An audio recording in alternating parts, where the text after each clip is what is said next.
할렐루야. 이 한 주간도 하나님이 주시는 은혜와 평강이 넘치는 복된 한 주간 되시기를 예수님의 이름으로 축복합니다. 한번 따라 하시겠습니다. 우리는 하나님의 한 가족입니다. 옆 사람 바라보면 축복하며 인사하시겠습니다. 고맙습니다. 사랑합니다. 축복합니다. 그렇습니다. 2020년 참 힘겹게 어렵게 여기까지 왔습니다.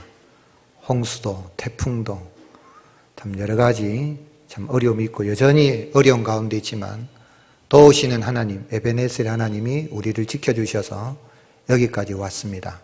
영원한 본향에 다다를 때까지 지키시고 보호하시는 하나님의 은혜를 위해서 감사가 넘치는 믿음의 여행을 잘 할 수 있기를 예수님의 이름으로 축복합니다. 여러분, 감사하니까 행복한 거예요? 행복하니까 감사한 거예요? 목사님 둘 다 맞습니다. 그럴 사람이 있을 것 같아요. 그렇죠. 행복하면 감사한 거고, 그러나 우리는 믿음으로 더 감사하면 행복을 누릴 수 있고 행복이 찾아오게 됨을 알고 늘 감사하며 살아가야 되겠습니다. 그런데 머리로는 그게 되는데 이게 실제로 가슴으로 또는 입술로 이게 잘 안 돼요. 그래서 감사하기보다는 우리가 원망하고 불평하기가 참 쉬운데요. 한 해를 우리가 돌아보면서 있는 것에 감사하고 헤아려 감사해야 되겠습니다. 농부 두 사람이 서로 원망 불평을 합니다. 신세 타령을 합니다. 한 농부가 뭐라고 이야기하냐면, 야, 나는 송곳 하나 꽂을 땅도 없다. 그렇게 이제 신세 타령을 했습니다. 그랬더니 옆에 있는 농부가, 야, 니는 내보다 낫다. 그랬더니 뭐가 낫는데? 나는 송곳도 없다. 여러분 집에 송곳 있습니까? 예, 그럼 감사하십시오. 내가 누울 방이 있으면 감사하시고 있는 것 감사하시고 감사를 헤아리면 감사도 끊임없이 나오고요. 또 불평할 거리를 찾으면 불평도 끊임없어요. 그러나 우리는 감사할 거리를 늘 찾고 그래 감사하며 살아가야 되겠습니다. 그런데 이 감사를 못하는 이유냐면 마음이 교만하기 때문에 그런 거예요. 마음이 내가 아는 게 전부다 생각하고 내가 제일이다 생각하고 내가 들었다, 내가 봤다, 내가 안다, 내가 경험해봤다는 그 생각 속에서 마음이 교만해지면 감사가 사라지는 거예요. 그러다 어려운 일이 딱 닥치면 주변의 사람들을 향해서 남 탓을 하게 되고 원망하고 불평하게 되는 거죠. 또한 이 마음이 교만해지는 이유는 뭐냐면 은혜를 잘 기억하지 못하기 때문에 그렇습니다. 망각하는 거죠. 그러다 보니 다른 사람들이 내게 베풀어준 은혜들을 잘 알지 못하고 그렇게 원망하기가 쉬운 거죠. 그러나 우리 믿음의 사람들은 늘 참 하나님 앞에 겸손히 행하며 나가야 되겠는데요. 오늘 우리가 어떻게 하면 좀 더 겸손하고 행복한 삶, 감사하면서 행복한 삶을 살아갈 수가 있겠습니까? 오늘 읽을 말씀은 우시야 왕에 대한 이야기입니다. 우시야 왕이 몇 세의 왕이 되어졌죠? 16세의 왕이 됐습니다. 소년이죠. 청소년 때 왕이 되어져서 몇 년을 다스렸습니까? 52년을 통치했습니다. 그러면 몇 세에 죽은 거죠? 68세. 당대로 봐서는 대단한 거예요. 왜냐하면 물론 여호야다는 130세까지 살기도 했지만은 68세까지 살았다는 이야기는 솔로몬도 한 67, 8세 산 걸로 추정하고 다윗도 70세를 산 것으로 보는데, 그런데 그래도 유다의 왕들 가운데서 가장 오랜 기간을 통치하는 그런 왕으로서 남았는데, 그런데 이 우시야가 하나님 앞에 왕이 되어서 참 정직히 행하고 스가랴에 사는 날 동안에 도움받아서 여호와를 찾을 동안에는 형통하게 되어졌어요. 그래서 하나님이 그게 복을 주셔서 전쟁터에 나가서도 승리하게 하시고 하나님의 기이한 도우심으로 승리하여서 블레셋이나 또 아라비아나 또 암몬이나 이런 데서도 다 조공을 바치는 그런 가운데 이름이 점점점 이렇게 강대해져 강성해지는 그런 은혜를 누렸습니다. 또한 농사를 좋아해서 또 농부와 포도원을 지키는 사람들을 두고 웅덩이도 파고 막 물건원도 세우고 또 성읍의 망대도 세우고 성읍들도 건축하고 경제적으로 아주 부유한 그러한 삶을 참 누렸습니다. 그런데 이 우시아가 하나님 앞에 그가 좀 해서는 안 되는 분향하는 일을 그가 이제 제사장만이 분향할 수 있는 그 일을 자기가 하고자 해서 하나님이 그를 치심으로 말미암아 이마에 나병이 발하여서 결국은 참 인생 말년은 별궁에서 살다가 결국은 참 비극으로 끝나는 그러한 모습, 그리고 그의 아들 요담이 이제 왕이 되는 그러한 모습을 보게 되는데요. 이 우시야 왕은 참 이사야 선지자가 생각할 때는 참 기대했던 그런 왕이었어요. 이사야 6장에 보면 참 우시야가 죽던 해에 성전에 찾아가서 이사야가 낙심을 하거든요. 참 믿었던 왕인데 저렇게 나병에 걸려가지고 별궁에서 죽었다. 하나님 앞에서 낙심이 되었을 때 하나님이 그때 이사야 선지자를 불렀거든요. 그때 왕이 이 우시야입니다. 근데 우리가 한번 생각해 볼 수 있어요. 우시야가 우상 섬긴 거 아니잖아요. 하나님은 제시라는 게 우상 숭배거든요. 나라가 참 점점 강성해지고 또 그가 형통해지니까 직접 하나님 앞에 나가서 분향하려고 했던 게 잘못된 겁니까? 우리 하나님은 예배를 받으시기를 기뻐하시고 분향한다는 이야기는 하나님께 기도를 올린다고 할 수 있는 거거든요. 우상 숭배한 건 아니에요. 하나님 앞에 나가서 자기가 직접 참 어떤 의미에서 보면 자기 마음속에 교만하였다라고 성경이 평가하고 있지만은 그는 하나님 앞에 어떻게 보면 감사하는 마음이 있고 그래도 내가 이제 왕으로 직접 내가 한번 하나님 앞에 분향해야 되겠다는 게 정말 그렇게 악한 일인가? 나병에 걸려야 될 정도로 하나님이 치셔야 될 만한 그런 일인가 하는 거예요. 여러분 어떻게 생각하십니까? 왜 하나님 앞에 분향하고 하나님 앞에 직접 나아가서 하나님을 섬기려고 하는 그것을 하나님이 막으신 것입니까? 그건요, 여호와 하나님은 겸손히 하나님을 찾는 자에게 복을 주시고 형통케 하시는 분이라는 것을 알게 하기 위함인 거예요. 5절에 하나님의 묵시를 밝게 하는 스가랴가 사는 날에 하나님을 찾았다. 그가 여호와를 찾을 동안에는 하나님이 형통하게 하셨다 그랬는데 여기 찾는다는 단어가 히브리어로 이 다라시라 그래요. 다라시라는 건 그냥 하나님 이런 찾는 정도가 아니라 하나님 아니면은 나는 복 받을 데가 없습니다 하고 그 하나님을 찾으면서 하나님을 경배할 때 경배하기 위해서 하나님을 찾는다는 거죠. 그래서 스가랴 이 선지자 이거는 도움을 받아서 여호와 하나님을 찾고 나갈 때 하나님이 그에게 복을 주셔서 7절에 하나님이 그를 도우사 블레셋이나 또 아라비아 사람들이나 마온 사람들을 치게 하고 이렇게 좀 조공도 바치는 그런 은혜를 받았죠.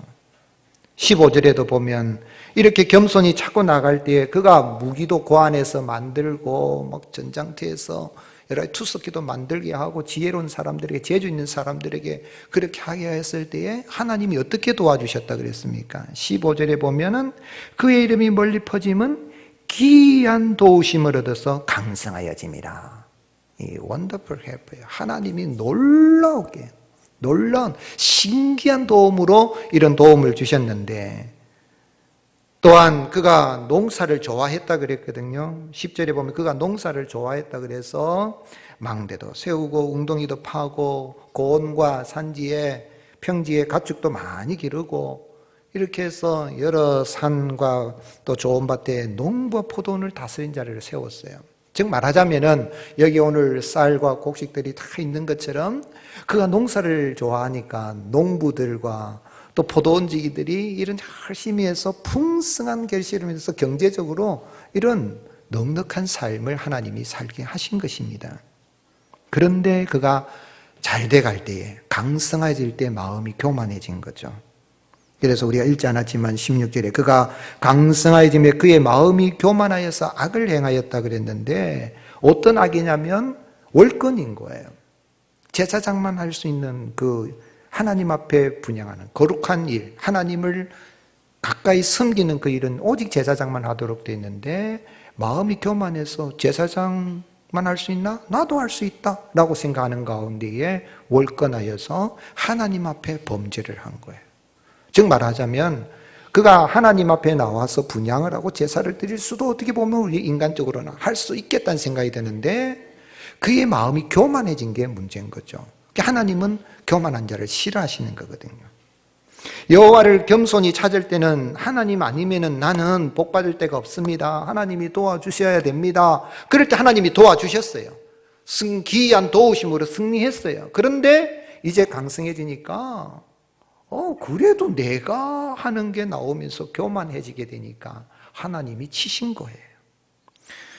그래서 그는 하나님이 징계를 받아서 나병이 발하여 죽을 때까지 별궁에 거하는 신세가 되었는데 오늘 여러분 우리 하나님은 겸손히 정말 하나님 앞에 은혜를 구하고 찾는 자에게 복을 주시고 형통케 하신 하나님이신 것을 알고 하나님의 은혜를 구하며 나갈 수 있기를 주님의 이름으로 축복합니다. 어거스틴은 그런 이야기를 했습니다. 어떤 사람이 찾아와서 신앙생활의 첫째 되는 게 뭡니까? 그래 어거스틴 첫째는 겸손이다. 둘째는 뭡니까? 둘째도 겸손이다. 셋째는 뭡니까? 셋째도 겸손이다. 그렇게 이야기했어요. 그리고 나서 어거스틴이 뭐라고 이야기했냐면 천사를 마귀로 만드는 것이 교만이며 천사를 마귀로 만드는 것 교만이다. 그렇죠? 영광의 천사가 타락해서 마귀가 됐는데 그게 뭐냐면 교만이거든요. 그리고 인간을 천사로 만드는 것은 겸손이다. 인간을 천사로 만들 수 있는 게 겸손이다. 그 겸손은 모든 미덕의 바구니다. 여기 과일 바구니 있잖아요. 과일에 여러 가지 이런 이 과일 바구니에 담는데 이 담을 수 있는 이 바구니가 중요하잖아요. 과일도 중요하지만 잘 담을 수 있는 그 바구니. 하나님이 우리에게 주시는 그런 여러 가지 참 성령의 열매들, 사랑과 희락과 평과 오래 참음과 자비와 양성과 충성과 온유와 절제, 믿음의 덕의 지식의 절제를 절제의 경건을 경건의 형제 위에 사랑을 이렇게 공급해 나갈 수 있는 모든 걸 담을 수 있는 것이 겸손이라는 것입니다. 그런데 오늘 여러분 어떻습니까? 여기까지 이야기하면은 여러분 우리 자신들이 나는 어떻게 겸손한 것 같아요? 교만한 것 같아요? 어떻게 별로 겸손하지 못하신 것 같아요?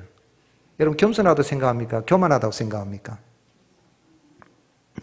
하나님이 겸손한 자에게 은혜를 주시고 구원해 주시고 복을 주신다면 교만한 자는 구원받지 못한다는 이야기가 될 수도 있거든요.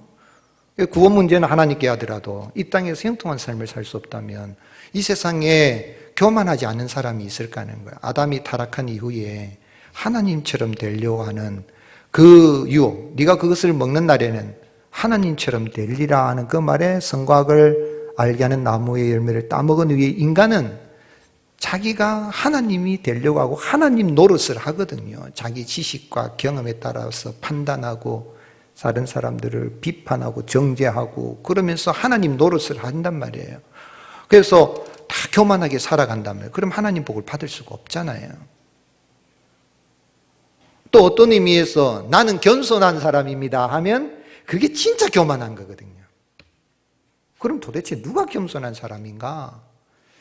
이 세상에 인생 가운데 겸손한 사람 한 사람도 없습니다.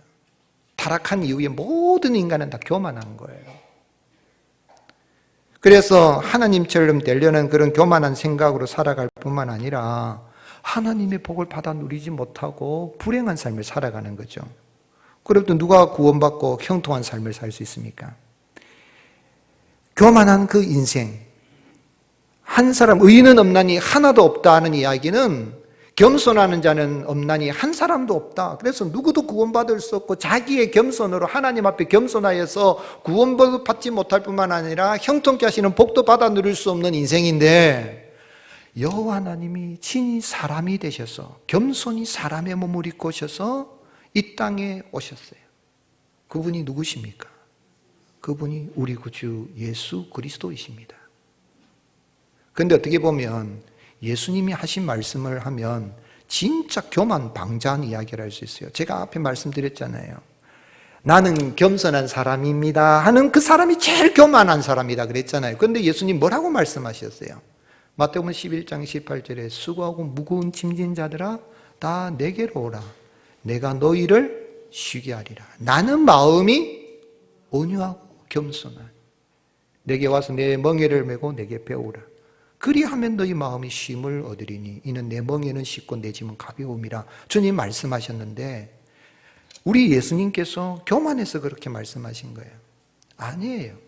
여호와 하나님이 사람이 되셔서 이 땅에 오셔서 교만한 죄인들을 건져서 겸손한 자로 세우시기 위해서 십자가를 지시고 우리를 구원하여 주셔서 참된 안식과 평안을 주시고 그 예수님을 믿는 사람들은 천국의 복을 주셔서 구원해 주실 뿐만 아니라 천국의 복을 주시고 이 땅에서도 진정으로 믿음으로 나아가는 자는 겸손한 자가 되어서 형통케 하시는 하나님의 복을 받아 누리게 하신 것입니다. 그러므로 진정으로 겸손한 사람은 어떤 사람이냐면 예수 그리스도를 자신의 구주로 영접하여서 하나님의 자녀가 되는 그 사람이 진정으로 겸손한 사람인 거예요. 오늘 사랑하는 성도 여러분, 내가 겸손한 자가 된 것은 내 노력으로 내가 머리 좀 숙이고 허리 좀 숙여서 그렇게 겸손하게 된 것이 아니라 진정으로 겸손하신 하나님이 사람이 되셔서 이 땅에 오신 참 사람이시여 참 하나님이신 예수님을 믿어서 내가 죄사함 받았고 내가 겸손한 자가 되었음을 알고 겸손한 나에게 천국을 주신 은혜, 이 땅에 살아갈 때 광야 인생길이지만 참 형통케 하시고 복을 주신 그 은혜를 인해서 감사가 넘치는 복된 삶을 살아갈 수 있기를 예수님의 이름으로 축복합니다. 그러면 온유하고 겸손하신 예수님을 믿어서 구원받고 형통한 자가 되었다면 우리 어떻게 살아야 될까요? 한번 따라합시다. 나는 믿음으로 겸손한 자가 되었습니다. 내 노력으로 된 거 아닙니다. 겸손하려고 노력해서 되는 게 아니고 예수님을 믿음으로 겸손하게 된 거예요. 내 노력으로 겸손하게 하려면 그 자체가 교만이거든요. 그래도 내가 남들보다 좀 더 내가 겸손하고 머리도 숙여줘 하는 그는 겸손하게 될 수가 없어요. 자기 노력으로 되려고 했기 때문에 자기 노력으로 이루면 그래도 내가 했는데요 이런 생각이 들기 때문에. 그런데 우리는 참 겸손하신 예수님이 우리가 겸손한 자가 되고 형통한 자가 됐다면 우리 어떻게 살아야 되겠습니까? 따라 하시겠습니다. 감사는 형통한 삶의 지름길입니다. 우리의 삶 속에 날마다 우리가 할 일은 감사하는 것밖에 없어요. 감사합니다. 주님 감사합니다. 감사합니다. 나는 이 교만 덩어리인데 나 같은 이 교만한 자를 예수님 믿어서 겸손하게 하시고 겸손한 자가 되게 하시고 형통하게 하시고 천국을 소유하게 주시니 감사합니다 하고 나가면 하나님은 우리의 가는 길에 죽어서 가는 천국이 아니라 바로 여기서 형통케 하시고 천국을 경험하게 하시는 풍성한 은혜, 행복한 삶을 살게 하여 주시는 것입니다. 그래서 감사는 형통한 삶에 이르는 지름길이 되는 겁니다. 그런데 이 감사는 뭐냐면 하나님이 내게 주신 그 은혜를 잘 기억하는 거예요.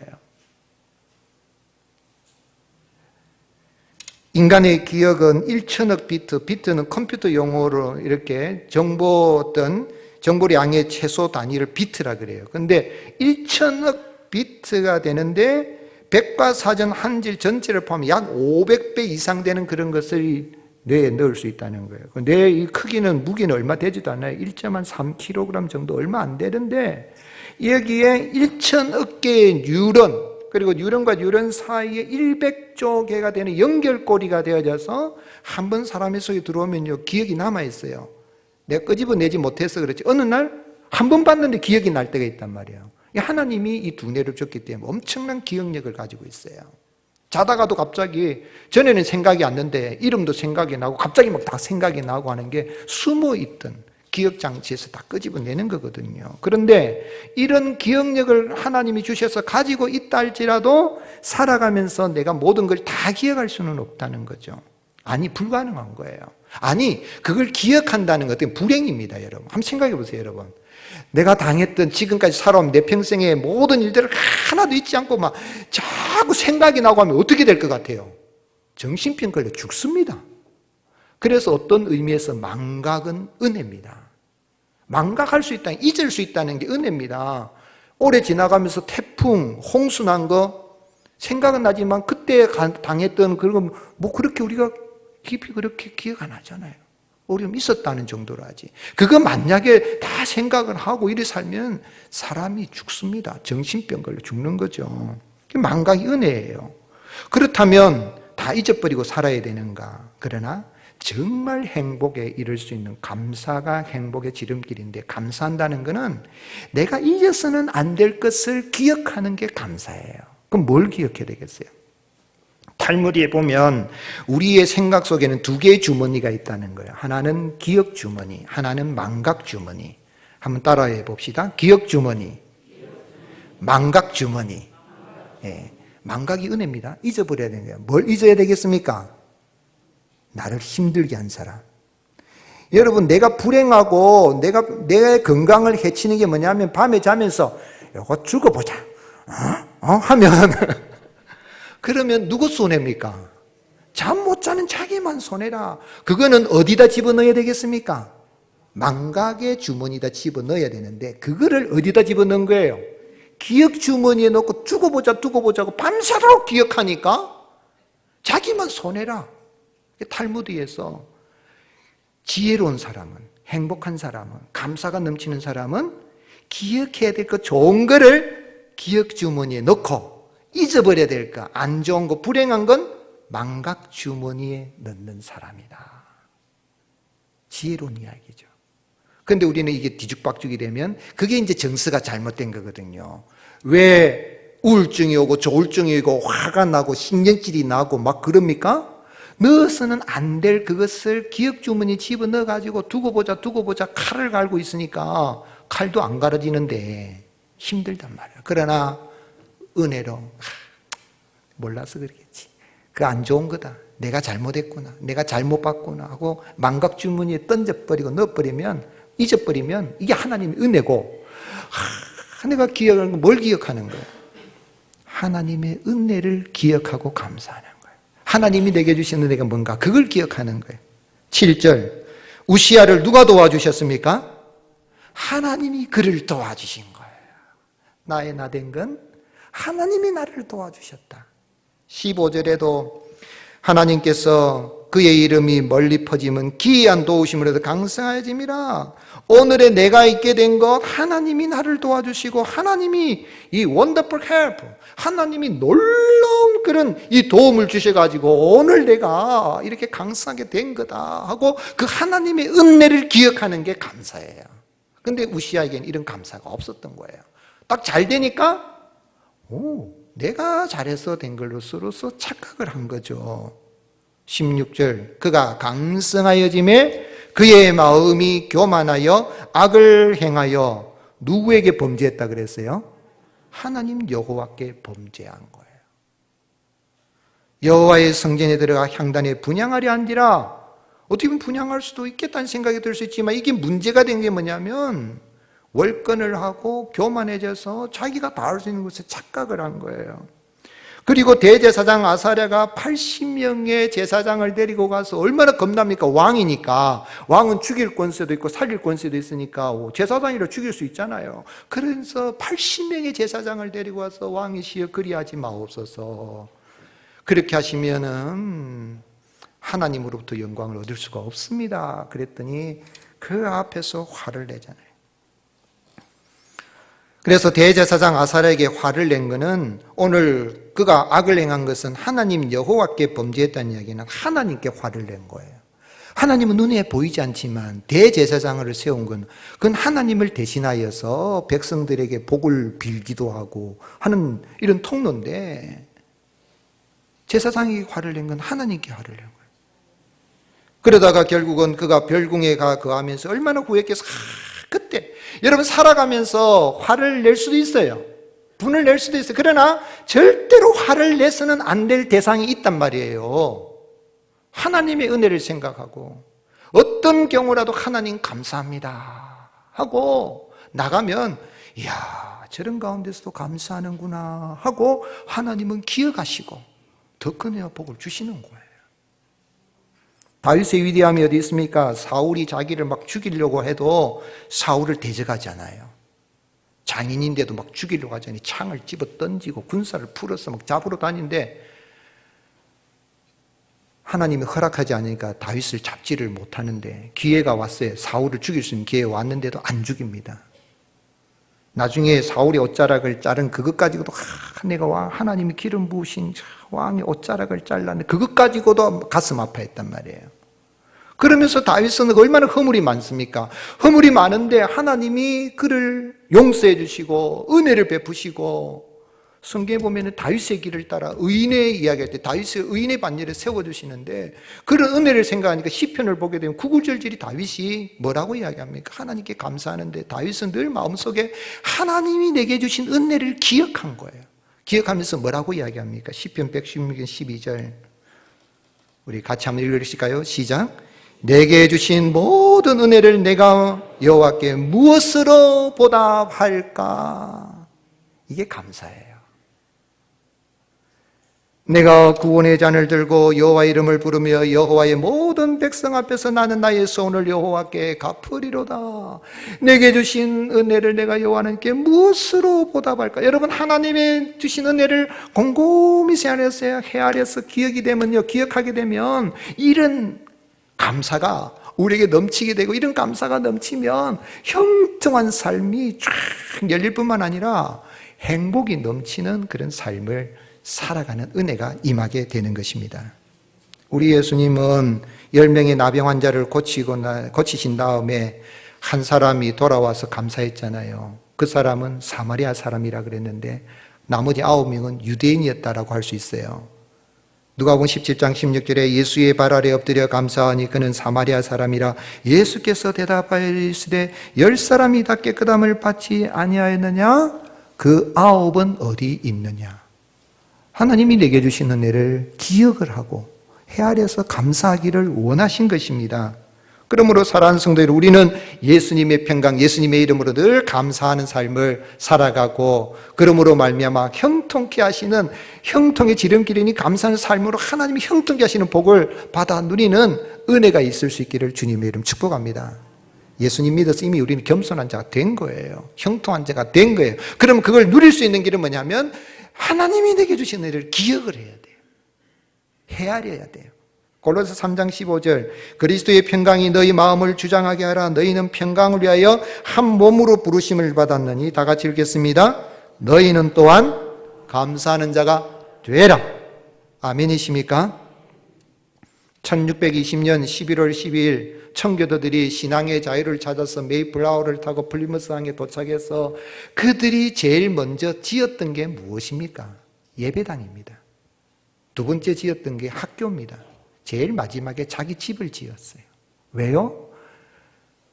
이 참 대서양을 건너오면서 많은 사람들이 죽고 어려움이 있었지만 그래도 신앙을 지킬 수 있는 자유를 주시고 이것으로 새로운 땅 인도하신 하나님께 감사합니다 하고 하나님이 베푸신 은혜를 기억하고 감사해서 예배당을 먼저 지은 거예요.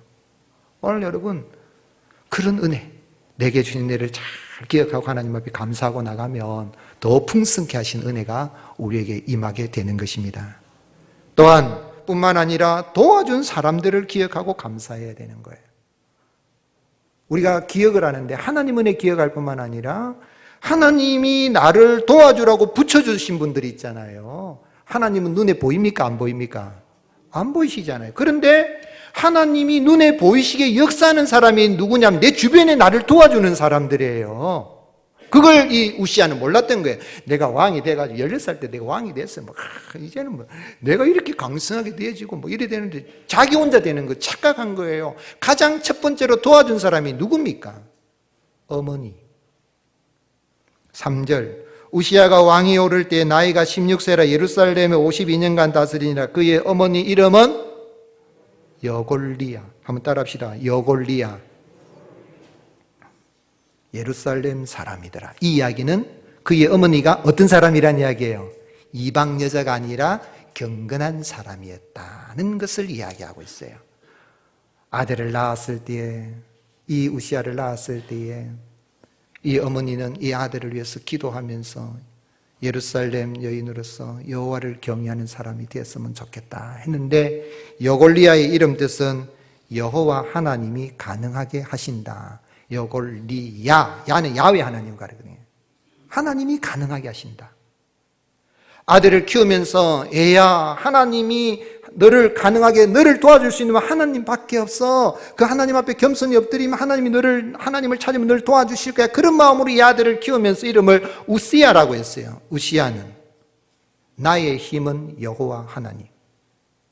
그렇게 기른 거예요.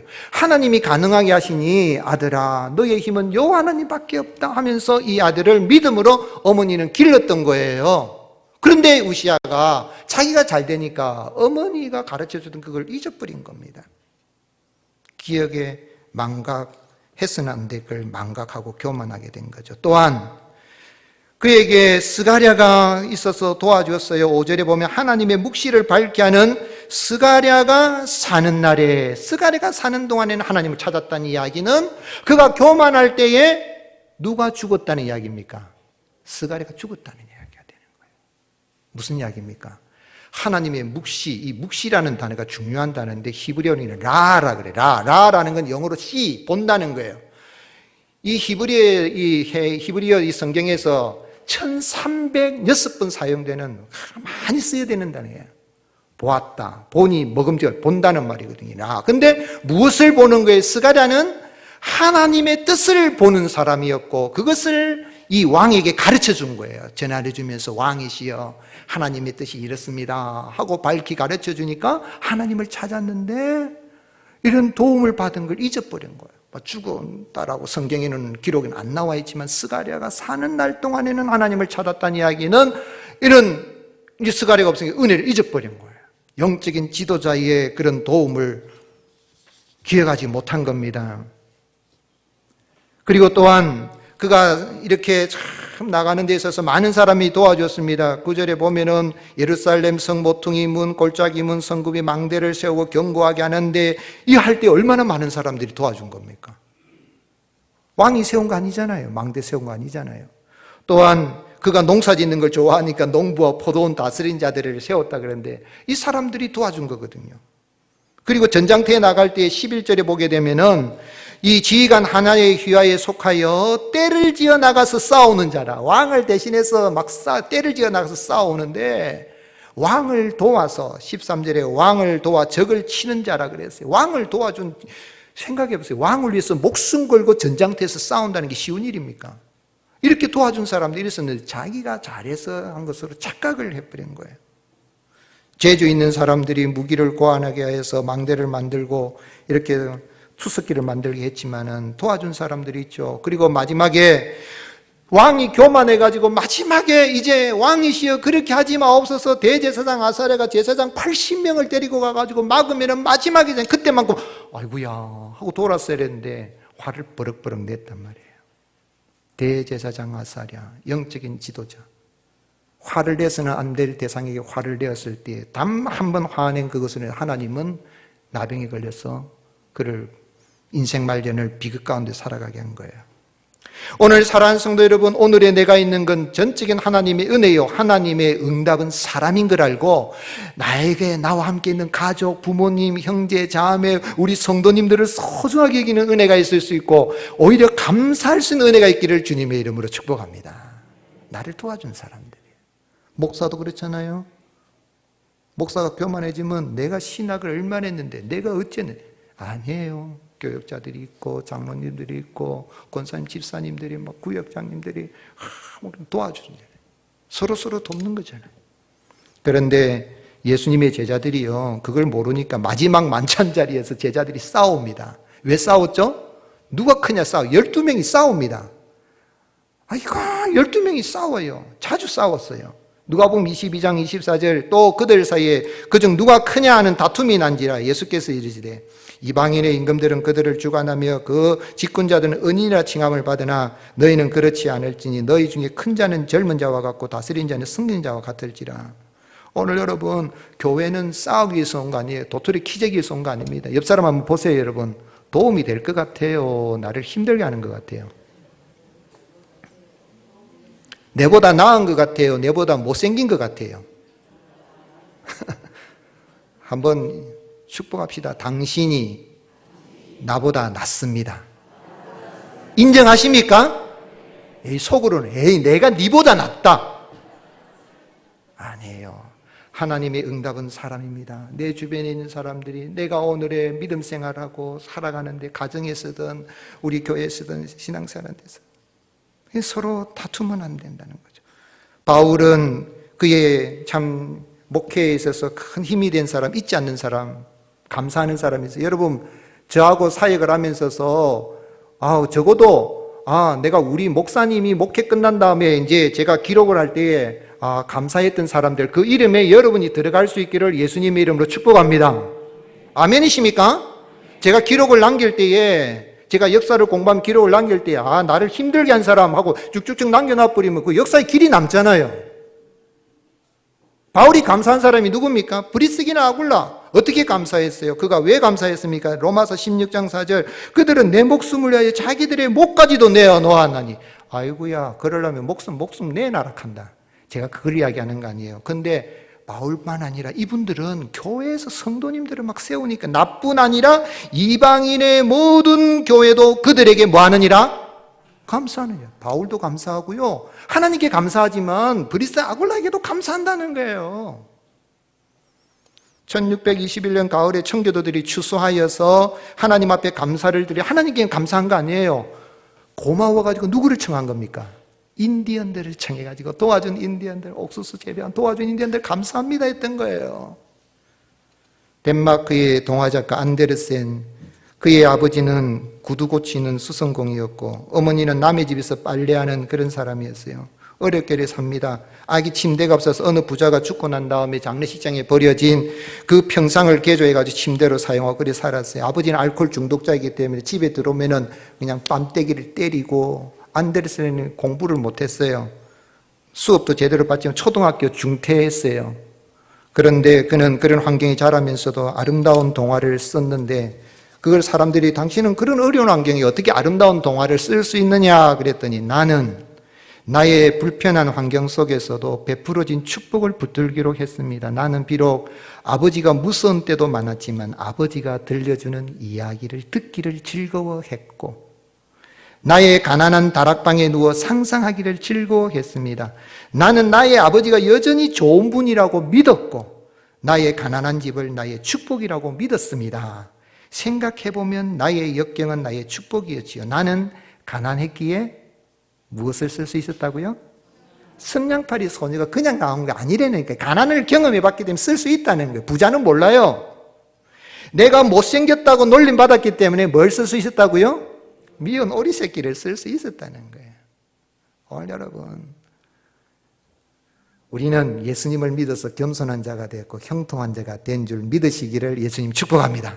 그 은혜 감사하면 감사는 형통한 삶으로 나은 지름길. 그저 감사하고 하나님 은혜를 기억하고 내게 주신 그 도와주신 분들 부모님 감사하고 스승에 감사하고 영적 지도자에 감사하고 형제 자매 감사하고 성도님들 감사하고 나가면 바로 여기서 천국을 경험하고 형통케 하신 그런 복을 받아 누리게 되는 것입니다.